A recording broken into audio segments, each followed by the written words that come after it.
श्रीमन्नारायण।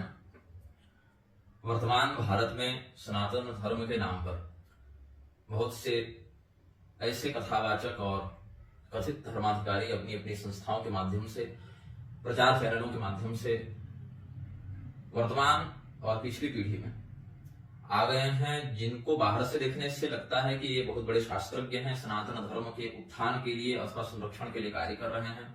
किंतु शास्त्रीय सिद्धांतों की दृष्टि से अगर विचार करें तो उनके व्यवहार में अथवा सिद्धांत में, उनके मत में शास्त्रीयता का दर्शन नहीं होता। अभी तो दूरगामी परिणामों के रूप में अगर हम विचार करें तो इनके कृत्य और इनके वक्तव्य सनातन धर्म को हानि पहुंचाने वाले ही होते हैं। इस वीडियो से पहले आपने बहुत से ऐसे लोगों के कथन देखे। रविशंकर का तो अलग चल रहा है। रविशंकर को वर्णाश्रम से कोई मतलब नहीं, वो व्यक्ति छद्म मिशनरी है। ये जितने ये लोग हैं, रविशंकर हो या जग्गी वासुदेव सदगुरु के नाम से हो, अथवा इस वर्तमान पीढ़ी से पहले जो योगानंद के नाम से, दयानंद के नाम से, विवेकानंद के नाम से, अब ये तीनों आनंदों का जब मैंने नाम अभी लिया है तो आप लोग बड़े भड़क गए होंगे या इनके समर्थक बड़े भड़क जाएंगे। किंतु मैं बाद में समयानुसार लिखित और वाचिक दोनों प्रारूपों में यह जो दबा हुआ सत्य है, जो काला सत्य है इन तीनों आनंदों के चरित्र के पीछे, कि कैसे बाहर से इन्होंने हिंदू धर्माधिकारी का स्वरूप बनाया, किंतु अंदर ही अंदर ये मिशनरियों के कितने बड़े, आज की भाषा में तो स्लीपर सेल थे। ये स्लीपर सेल तो वो हो जाएगा जो कि अपने मुख्य उद्देश्य निर्धारक को नहीं जानता, लेकिन ये लोग सीक्रेट एजेंट्स कहे जा सकते हैं। किस प्रकार से, और इसका प्रमाण अगर किसी को हाल फिलहाल में देखना है तो यह देख ले कि आर्य समाज या योगदा सत्संग आश्रम या रामकृष्ण मिशन, इन सबों के अंदर आर्य समाज में जितने भी लव जिहाद के जो शिकार लड़कियां हैं, उनमें से अधिकांश का यही होता है कि आर्य समाज के मंदिर में, कथित मंदिर में जाकर उन्होंने विवाह का सर्टिफिकेट लिया हुआ होता है। आप जांच करवा लीजिए, स्वतंत्र डाटा कलेक्ट कर लीजिए। आर्य समाज का जो संगठनात्मक प्रारूप है वो लगभग इसी कार्य में लगा हुआ है कि किस प्रकार से किसी भी व्यक्ति को बिना वर्णाश्रमोचित संस्कृति का विचार किए हुए आर्य घोषित कर दिया जाए और किसी भी लड़की से उसका विवाह करा दिया जाए। ये आर्य समाज जो गेटवे है जहां से लव जिहाद का रास्ता होकर गुजरता है। दयानंद और का तो मैंने बता ही दिया। आगे बहुत विस्तार से इन विषयों पर अलग अलग वीडियो भी बनेंगे समयानुसार, जैसे ही हमें थोड़ी अधिक स्थिति मेरी बनेगी समय देने की। और योगदा वाले जो योगानंद है और विवेकानंद रामकृष्ण मिशन वाले, इनके यहाँ ईसा मसीह की बाकायदा पूजा होती है, षोडशोपचार राजोपचार से देवता के समान ईसा मसीह को ये पूछते हैं। गले में क्रॉस लटकाए हुए योगानंद को आप देख सकते हैं। विवेकानंद को बाइबल इत्यादि का समर्थन करके और इस्लाम को सबसे अधिक सहिष्णु धर्म मजहब जो ये बताकर, और मैक्स मुलर को वेदांतियों का भी वेदांति बताकर प्रचारित करते, सार्वजनिक रूप से आप पढ़ सकते हैं, समझ सकते हैं। बाहर से जिन भी व्यक्तियों ने उस कालखंड में समाज सुधारक की छवि दिखाई, चाहे वो ईश्वर चंद्र विद्यासागर हो, चाहे वो विनोबा भावे हो, चाहे वो विनोबा भावे का तो गांधीवाद से इतना अधिक प्रभाव रहा, उनके जीवन में इतना अधिक संबंध रहा कि उन्होंने भी एक प्रकार से, जैसे ईश्वर चंद्र विद्यासागर इत्यादि, इन्होंने छद्म कम्युनिस्टवाद को जन्म दिया है। छद्म कम्युनिस्टवाद के माध्यम से इन्होंने एक जो अपनी जातिगत संरचना थी भारत की, उस पर प्रहार किया, जिसका दुष्प्रभाव यह हुआ कि पहले जाति नामक संस्था टूटी, उसके बाद परिवार नामक संस्था टूटी, उसके बाद जाति और परिवार दोनों के विखंडित होने के कारण सीधे सीधे धर्म परिवर्तन और अंतरधार्मिक शारीरिक संबंध इत्यादि बनने लगे, व्यभिचार बढ़ गया, और जिसको इस समाज सुधारना चाहते थे वही समाज की विकृति का कारण बना। राजा राम मोहन राय, ये सब के सब अंग्रेजों के कुछ तो जानबूझकर और कुछ अनजाने में ही एजेंट्स बन गए थे। अभी आधुनिक काल में रविशंकर इत्यादि भी वही कार्य करने में लगे हैं, जबकि वासुदेव सदगुरु के नाम से जो चल रहा है, ये सब भी वही कार्य करने में लगे हुए हैं। ओशो का अद्वैत संस्करण आचार्य प्रशांत के नाम से घूम ही रहा है, यदि इन सबों पर भी समयानुसार विवेचन प्रस्तुत किया जाएगा। तो रविशंकर को कोई आपत्ति नहीं वर्णाश्रम के विहिंसन से, शास्त्रीय सिद्धांतों के विहिंसन से। रविशंकर सिखाता है आर्ट ऑफ लिविंग।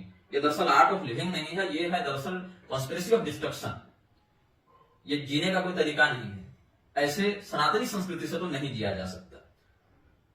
रविशंकर को आर्ट ऑफ लिविंग सिखानी है, उसने एक एनजीओ बना रखा है और एनजीओ के माध्यम से धर्म के संबंधी प्रश्नों का उत्तर देने का दावा करता है, दुस्साहस करता है। लेकिन रविशंकर शास्त्रज्ञता की दृष्टि से देखें, जाकिर नाइक के सामने मुंह लटकाकर यही व्यक्ति लौटा था। जाकिर नाइक के सामने ये व्यक्ति मुंह लटकाकर लौटा और वहां उसकी प्रशंसा करके लौटा कि तुम बहुत बड़े अध्येता हो, बहुत विद्वान हो, बहुत तुम्हारे पास कंठस्थ है बहुत सारे ग्रंथ और बहुत सारे विषय। तो ये सब व्यक्ति जानबूझकर प्रायोजित किए जाते हैं ताकि पहले इनको एक बड़ा कॉर्पोरेट ब्रांड के रूप में प्रस्तुत किया जाए, फिर इनको कहीं पर नीचा दिखाकर समस्त सनातन संस्कृति को नीचे दिखाकर धर्म परिवर्तन कराना सरल।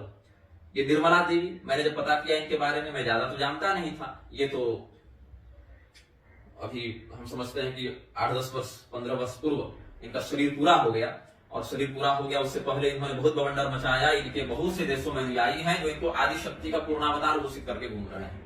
अब देखिए, अवतार से नीचे तो कोई हो ही नहीं रहा, ये भी समस्या है। कोई कहता है कृपालु जी भगवान के अवतार है, रामभद्राचार्य के अवतार तुलसीदास के हो गए चेलों के अनुसार, और सब अवतार मतलब मुरारी बाबू के तुलसीदास के अवतार सेम टाइम जोन में आप देख लें तो समान कालखंड में जब आप तुलसीदास के अवतार दो को बता रहे हैं, और मुरारी बाबू को तुलसीदास के अवतार तो बागेश्वर धाम वाले बताकर आए थे। अब बागेश्वर धाम की प्रसिद्धि इसीलिए है कि वो सब जान जाते हैं, त्रिकालदर्शी टाइप की बन गए हैं, और वो तुलसीदास का अवतार बता रहे हैं। तो मुझे समझ में नहीं आता कि तुलसीदास जी ने ऐसा कौन सा पाप कर दिया था कि उनको मुरारी बाबू के रूप में आके अली मौला सुभान अल्लाह करना पड़ रहा है राम राम छोड़ के।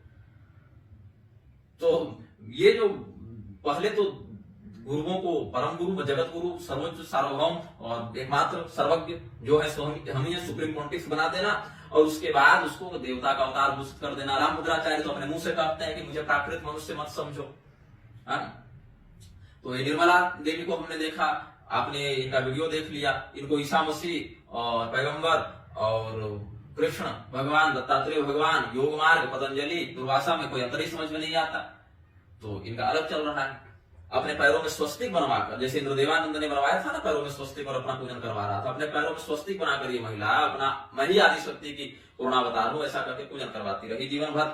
और शास्त्रीय दृष्टि से देख लें तो ये सब भी ईसा मसीह इत्यादि के प्रचारक रहे हैं, छद्म मिशनरी एजेंट हैं ये सब। देवकी नंदन, उनका वीडियो आपने देख लिया। लोग मुझे गालियां दे रहे हैं कि वो मथुरा काशी के लिए लड़ रहे हैं। किस आधार पर लड़ रहे हैं? यही कि हम 300 मस्जिद बना कर देंगे। एक भी मुसलमान ने कभी खड़ा होकर कहा होगा, मुझे जानकारी तो नहीं है, कि मुझे बाबरी मस्जिद पुनर्निर्माण करनी है, इसके बदले तुम भारत के सभी मस्जिदों से अपना दावा प्राप्त कर सकते हो, मतलब हम सारी जगह छोड़ देंगे, तुम्हारे मंदिर तुम्हें वापस लौटाए जाएंगे, बस बाबरी में सौंप दो। ऐसा किसी ने कहा नहीं। लेकिन आप बड़े ठेकेदार बने चल रहे हैं कि बस मथुरा काशी और अयोध्या में दे दो और बाकी सारे हम 300 मस्जिद तो अपने खर्चे पर बनाकर तुमको देंगे।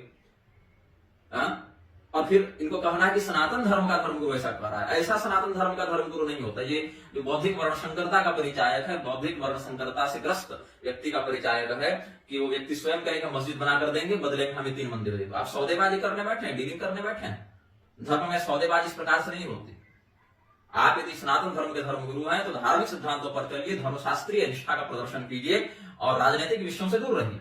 और यदि राजनीतिक विषयों में हस्तक्षेप करना है आपको तो वहां पर धर्म के सिद्धांत को सर्वोपरि रखकर कीजिए, जैसे स्वामी कर्पात्री जी इत्यादि ने किया। स्वामी कर्पात्री जी ने क्या किया? राजनीति में सक्रियता से घुसे, लेकिन शास्त्रीय सिद्धांत को राजनीति से ऊपर रखा। उनकी राजनीति शास्त्र से अनुशासित होती थी, न कि राजनीति के कारण उनका शास्त्र बदलता रहता था।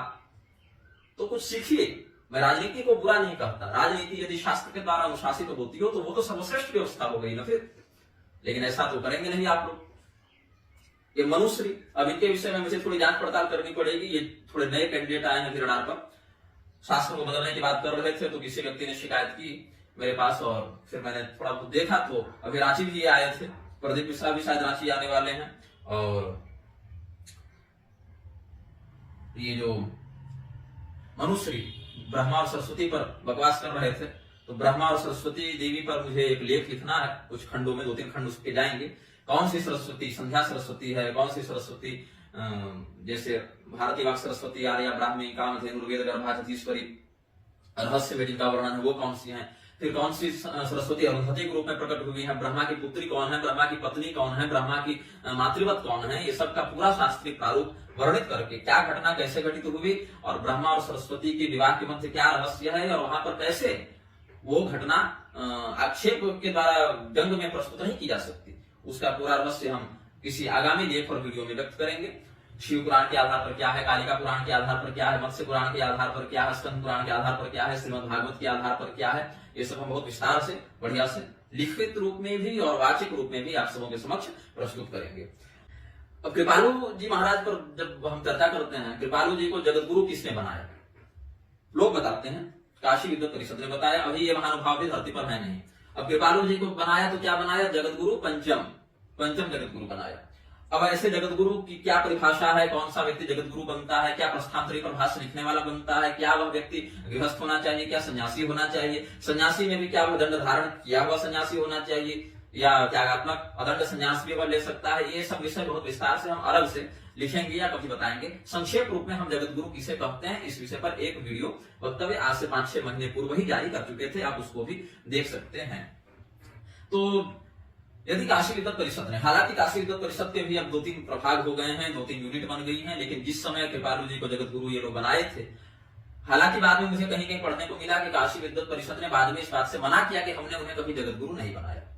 लेकिन अगर बनाया भी हो तो क्या केवल जगत गुरु पद पर घोषित कर देने से वो शास्त्रीय हो जाएंगे? क्योंकि काशी विद्वत परिषद के ही बहुत से विद्वानों का, अब जैसे एक प्रोफेसर हरिनारायण तिवारी जी ने पराशर मुनि को कह दिया कि पराशर को हम कैसे प्रमाण मान लें। इस विषय पर भी हमने आपत्ति व्यक्त की थी कि आप पराशर महर्षि जो वेदव्यास के पद पर रहे एक समय और स्वयं वर्तमान वेदव्यास के पिताजी हैं, आप उनको भी प्रमाण नहीं मान रहे, जबकि कलियुग में पराशर जी की स्मृति विशेष मान्य हो जाती है।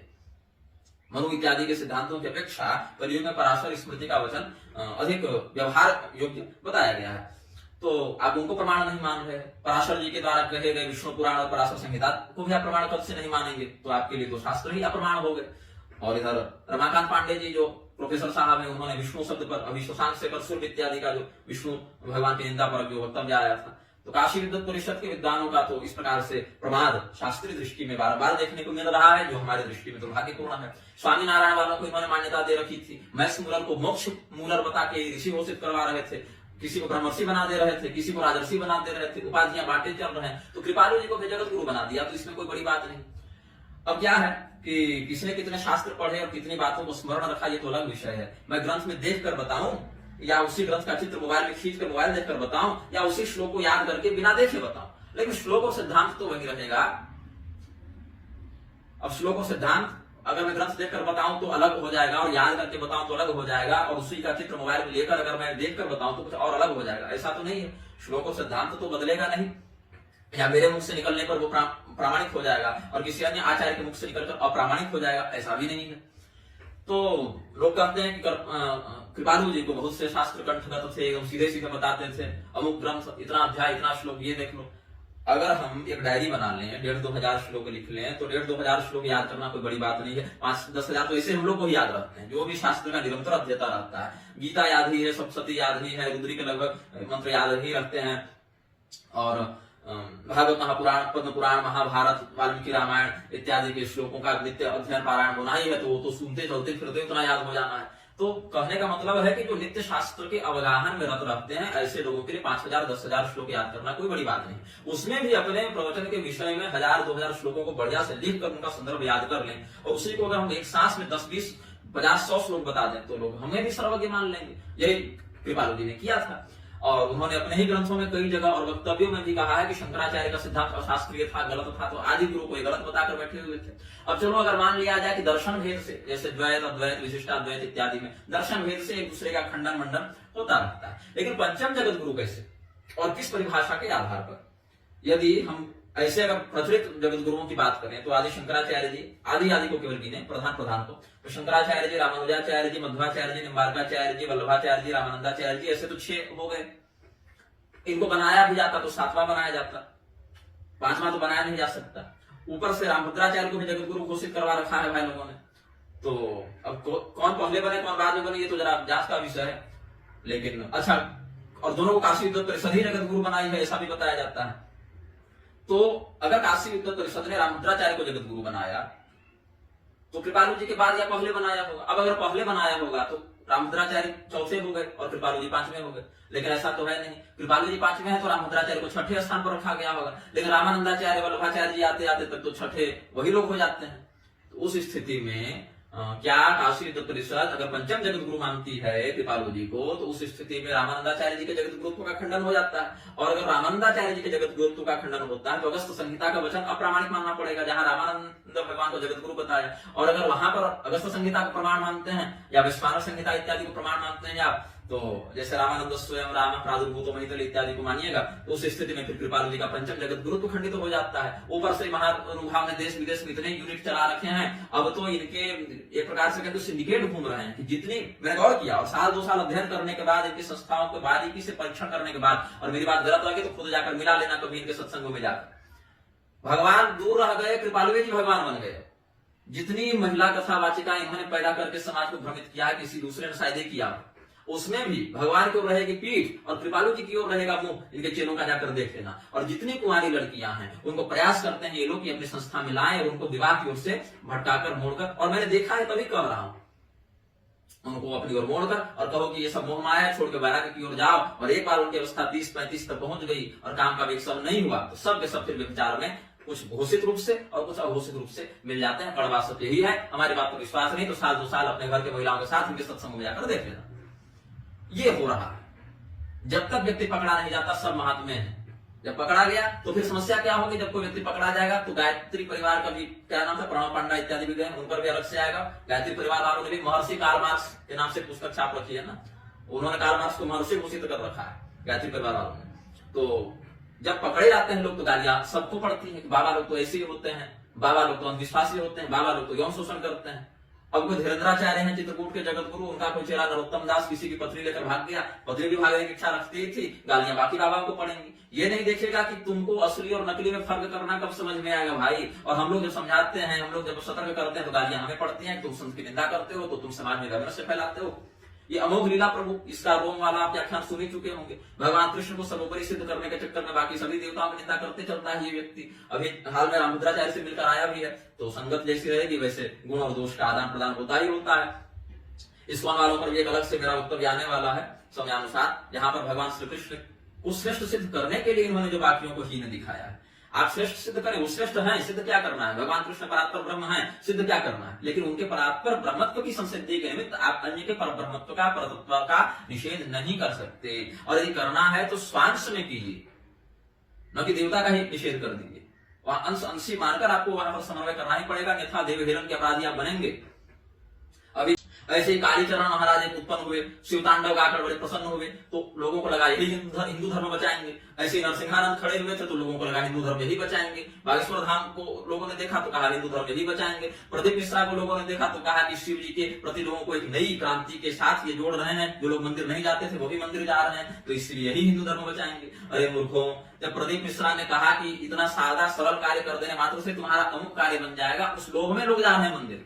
कोई शिव भक्ति लेकर नहीं जा रहा हो, टोटके का एक्सपेरिमेंट करने जा रहा है कि मेरा ये काम जो इतने दिनों से अटका हुआ था प्रदीप मिश्रा के टोटकों के कारण मेरा काम बन जाए, मेरी बेटी का ब्याह लग जाए, मेरे बेटे की नौकरी लग जाए, हमारी बहू का दिमाग सुधर जाए, हमारी सास हमारे वश में हो जाए, हमारा बेटा बिना पढ़े लिखे पास हो जाए, हमारे घर में रातों रात करोड़ों धन आ जाए, हमारे कर्जे से हमारी मुक्ति हो जाए, हमारा व्यवसाय चल निकले, हमारे बूढ़े माता पिता स्वस्थ हो जाए। इनके चक्कर में वो टोटकेबाजी के चक्कर में शिव मंदिर जा रहे हैं। और उसके बाद भी शिव पुराण की कथा कहती है, शिव पुराण की कथा कहती है, ऐसा प्रलाप करने वाला प्रदीप मिश्रा कभी बताता नहीं है कि शिव पुराण के किस खंड के, किस संहिता के, किस खंड के, किस अध्याय के, किस श्लोक में ये कथा कहती है। अभी भूत ने कहा ना कि शिव मंदिर की परछाई तुम्हारे घर पर पड़ जाए तो शुभ होता है, ऐसा कुछ लोग कहते हैं। कुछ लोग नहीं कहते, ऐसा शास्त्र कहते हैं। उसको वास्तु शास्त्र में, स्थापत्य वेद में उसको छाया वेद कहा जाता है। और तुमने शिव पुराण का नाम ले लिया। कहा कौन से सप्त संहितात्मक, 10 संहितात्मक, 12 संहितात्मक, किस शिव पुराण के, किस खंड के, किस संहिता के, किस खंड के, किस अध्याय के, किस श्लोक में ये बात लिखी है? बताओ ना। अब लोगों कोई मुसलरी उसने ब्लैकमेल किया करे शिव जी तो इतने महान है, भला उनके मंदिर की छाया कैसे ऐसा दोषकारक कर सकती है? अरे भैया, तो शिव जी का त्रिशूल भी बड़ा सुंदर है, त्रिशूल में बैठा दे तुमको तो तुम्हारा प्राण नहीं निकलेगा। शिव जी नेत्रों से देख रहे, लेकिन वही तीसरा नेत्र खोलने तो तुम नहीं भस्म होगे। पूरे संसार का संहार कर रहे हैं शिव जी, तो वहां पर वो अपनी करुणा का क्या करते हैं? उनका काम है वो। तो कौन से विषय पर देवता करुणा करते हैं और कौन से विषय पर देवता करुणा नहीं करते? श्रुति स्मृति ममे वाक्ये यष्टामूलम् वर्तते, ये तो भगवान नारायण ने भी कहा और भगवान महादेव ने भी कहा। शास्त्र संरक्षणार्थ भगवान महादेव भी प्रस्तुत रहते हैं, वो स्वयं वेद हैं। तो वेद स्वरूपी भगवान महादेव वेद विरुद्ध कैसे हो सकते हैं? और अगर कदाचित वे वेद विरुद्ध हुए, उसमें भी भगवान के वेद विरुद्ध अवतारों का उद्घोष रहा है कि हमारे आचरण को ध्यान न दिया जाए। शास्त्र ने जो कहा तुम उसी पर निष्ठा रखो, क्योंकि हम समर्थ थे अपने दोष के निवारण में, तो यथारूपम विषम, तो हम समर्थ थे, हम हलाहल पी गए। भैया तुम समर्थ नहीं हो, तुम बस वही करना जो तुम्हारे अधिकार के अनुसार तुम्हें करने के लिए कहा गया है। वर्णाश्रम का अतिक्रमण करवाने वाले ये सभी अभी कालीकरण का जो शिवतांडव इत्यादि मनीषमर्दनी स्तोत्र इत्यादि वायरल हुआ, आपको समझना चाहिए कि उस व्यक्ति का गला अच्छा है, फिजिक अच्छी है, तो वो धर्मगुरु नहीं हो गया। वो अच्छा बॉडी बिल्डर है, वो अच्छा गायक है। गायक और बॉडी बिल्डर धर्मशास्त्र का व्याख्यान नहीं कर सकते। अगर उनका धर्मशास्त्री विवेक न हो तो क्या बोलेंगे? आप वर्णाश्रम से पहले दूर कर दीजिए और उसके बाद फिर आप जाइए तरह तरह के धर्म परिवर्तन वाले चक्करों में, फिर बाद में आप केरला स्टोरी रिलीज करते चलिएगा और हम ही पर दावा कीजिएगा कि पापा आपने मुझे धर्म के बारे में क्यों नहीं बताया। पापा धर्म के बारे में बता रहे थे तो बेटी जी कह रही थी कि पापा ये सब जमाना चला गया, अब जात पात में क्या फंसे हुए, ये सब रूढ़िवादी छोड़िए, अब आधुनिक युग में आइए। कमौन पापा ये अंधविश्वास में क्या लगे हैं, साइंस का जमाना है, लॉजिकल बनिए, प्रैक्टिकल बनिए। बेटी 10 पाठ पढ़ा दी बाप को बैठे, तो बाप क्या बताएगा? और बाप न बताए, मां न बताए, गुरु बताएगा तो गुरुवे लोग को कह दोगे कि तुम संत की निंदा करते हो। वो कालीचरण महाराज ठीक कहते हैं इंसानियत सबसे बड़ा धर्म है और जाति पाति सब तोड़ दो, ये करो। जाति थी तो संस्कार बचा हुआ था। जिस दिन वर्णाश्रम व्यवस्था आपके घर में खंडित हुई, मानसिक रूप से खंडित हुई, तो व्यवहार में खंडित होगी। और जिस दिन व्यवहार में खंडित हुई, आज नहीं 10 साल के बाद आपकी बहु बेटियां वृक्षों के यहाँ ही जाएंगी। इसको लिख कर रख लीजिए, नहीं गई तो फिर आपका यह बहुत बड़ा सौभाग्य है कि अभी इस पीढ़ी में नहीं गई, लेकिन उसकी एक पीढ़ी के बाद फिर कोई बचा नहीं सकता। अब चेलों के साथ समस्या क्या हो जाती है कई बार कि गुरु जी के मुख से जो निकल गया ना, वही जो है धर्मशास्त्र हो जाता है। पहले क्या होता था, गुरु जी धर्मशास्त्र के अनुसार बोलते थे, अब गुरु जी के कहे के अनुसार धर्मशास्त्र की व्याख्या होती है। रामभद्राचार्य ने कह दिया सीता त्याग नहीं हुआ, तो आपने चाहे जितने शास्त्र प्रमाण देने थे दे दिए, उनके चेले नहीं मानेंगे। करपात्री स्वामी जी ने कह दिया कि शबरी ब्राह्मणी थी, भिल्ली नहीं थी, उसने जूठे बेर नहीं खिलाए, तो चाहे आप 20 प्रमाण दे दीजिए जो कि हम दे भी चुके, नहीं माना जाएगा। कहने का तात्पर्य है कि हमारे गुरु ने अगर कह दिया कि कबूतर नहीं उड़ सकते, तो कबूतरों के पंख नोच देंगे ये चेले, ताकि हमारे गुरु की बात गलत न हो जाए। ये स्थिति हो गई है और ये बहुत ही विडंबना की स्थिति है कि ग्रंथ और गोविंद को भी यहाँ रखना था, वहां के गुरु को रखा गया है। और गुरु को गुरु मानो तब तो ठीक, गुरु अवतार है। कोई गुरु जल विश्वनाथ है, कोई गुरु अभिनव शंकर है, कोई गुरु अभिनव रामानुज है, कोई व्यक्ति सीधे रामानंदाचार्य जी का अवतार है, कोई सीधे तुलसीदास जी का अवतार है। कृपालु तो भगवान के अवतार घोषित हो घूम रहे हैं। ये निर्मला माता पराशक्ति के पूर्णावतार है। अब तो अवतारों के भी अवतार होने लगे। ये साईं पहले दत्तात्रेय का अवतार घोषित हो गया, सत्य साईं तो साईं के भी अवतार घोषित हो गए। तो इस प्रकार से कहने का अर्थ है कि अब तो अवतार से नीचे कोई हो ही नहीं रहे हैं। रामपाल कबीरदास का अवतार बना घूम रहा है, उधर एक कल्कि अवतार अभी कुछ वर्ष पहले जिसको गोली मार दी गई, वो कल्कि का अवतार बना घूम रहा था। एक बाल योगेश्वर बीच में आया, वो कृष्ण भगवान का अवतार था। तो इस प्रकार से सब लोग अवतार घोषित हो रहे हैं। इतने ताबड़तोड़ अवतार हो गए हैं, इतने ताबड़तोड़ अवतार हो गए हैं कि अब मोदी को कोई विष्णु भगवान का 11वां अवतार पता है घूम रहा था। तो कहने का अर्थ है कि हिंदू धर्म में जो धर्मशास्त्रीय संविधान का अनुशासन लागू होना चाहिए वो लागू नहीं हो रहा है। कद्रु और विनीता दोनों की कथा बड़ी प्रसिद्ध है। उच्चस्वा घोड़ा और कहीं अन्य का भी वर्णन है, कहीं सूर्य के घोड़ों का वर्णन है। उनके रंग पर दोनों में शर्त लगी तो विनीता का पक्ष सही था, लेकिन कद्रु ने क्या किया, अपने पुत्रों को सर्पों को करके उसका पूरा शरीर में लिपटवा कर उसका रंग बदलवा दिया, छल कर लिया और विनीता को धोखे से चीटिंग करके शर्त में हराकर अपनी दासी बना लिया। बाद में गरुड़ जी जब विनीता से उत्पन्न हुए, उन्होंने फिर अपनी माता को दासी स्वभाव से मुक्त कराया था। इसकी विस्तृत कथा लोग महाभारत इत्यादि में पढ़ सकते हैं। लेकिन कहने का भाव है जैसे कद्रु ने धर्मशास्त्रीय विषय में जो तथ्यात्मक विषय है उसमें भी छल करके सही को गलत और गलत को सही कर दिया था और सिद्ध करके अपने आप को विजयी घोषित कर दिया था, यही आज के लगभग बड़े धर्म गुरुओं के चेले कर रहे हैं। कि हमारे गुरु जी ने कह दिया तो कबूतरों के पंख नोच डाले जाएं, क्योंकि अगर कबूतर उड़ने लगे तो गुरु जी को कह दिए कि कबूतर उड़ नहीं सकते, उनकी बात गलत हो जाएगी, उनकी इमेज का क्या होगा। धर्मशास्त्रों का ऐसा हिंसन देखकर मुझे बड़ा कष्ट होता है, इसीलिए हम बोलने को विवश हो गए हैं। भविष्य में और भी बहुत ही कठोर कठोर वीडियो आएंगे, आप लोग अपने कान में बढ़िया एकदम सरसों तेल डालकर बैठिएगा, क्योंकि बड़ा कष्टकारी होने वाला है अभी आगे आने वाला समय लोगों के लिए। लेकिन जब तक हमारे अंदर भगवान की दी हुई प्रेरणा शक्ति, ज्ञान शक्ति, धैर्य शक्ति विद्यमान है, हम बोलते रहेंगे। और जितने भी लोग धर्मशास्त्र का व्याख्यान अनर्गल रूप से करते हैं, चाहे वो अच्छे हो, चाहे बुरे हो, चाहे धनी हो, चाहे गरीब हो, चाहे विद्वान हो, चाहे मूर्ख हो, लेकिन अगर उनका प्रभाव समाज में पड़ रहा है, उनका कहा हुआ कथन, उनका बोला गया वाक्य समाज में धर्मशास्त्रों के विकृत अर्थ को प्रसारित कर रहा है, धर्मशास्त्रों के अर्थ को विकृत करके लोगों के मन में भ्रम उत्पन्न कर रहा है, तो जहां तक हमारी दृष्टि बनेगी, जहां तक हमारा अधिकार क्षेत्र होगा, जहां तक हमारी प्रज्ञा कार्य करेगी, तो उनका विरोध आगे भी करते रहेंगे। श्रीमन नारायण हर हर महादेव।